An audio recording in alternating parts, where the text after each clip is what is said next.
It was once dubbed the longest, fastest, and highest roller coaster at the time when it was completed in 1973. The Scream Machine is now known as a monument of terror as it lives up to its name.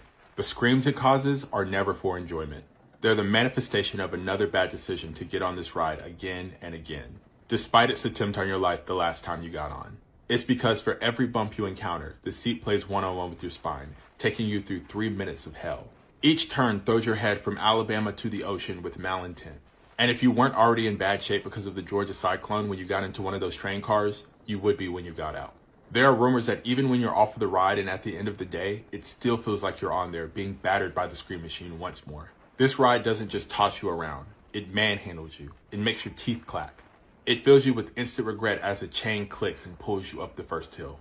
And it makes you wonder why you'd put your neck, your back, your knees, and your crack at risk like that. Still a fixture at Six Flags, it's a merciless monster in white.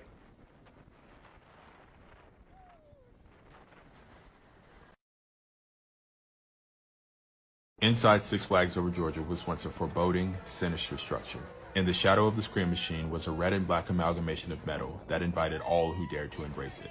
And it usually left people with more than what they came with. Headaches, whiplash, minor concussions would all be accompanied by the promise of a good time that failed to deliver. Yet people would continue to come, addicted to the experience. Some hoping for something different. Everyone, however, being reminded of their first painful experience. There was no way that they could position themselves in this ninja's grip that would save them, no matter how they held their head or their body or tensed their muscles. Legend has it that no medicine could ever conquer the effects that it would have on the human body.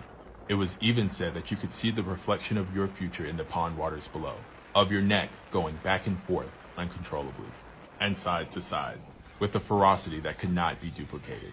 And though this beast is gone, its memory remains in the nightmares of those who survived.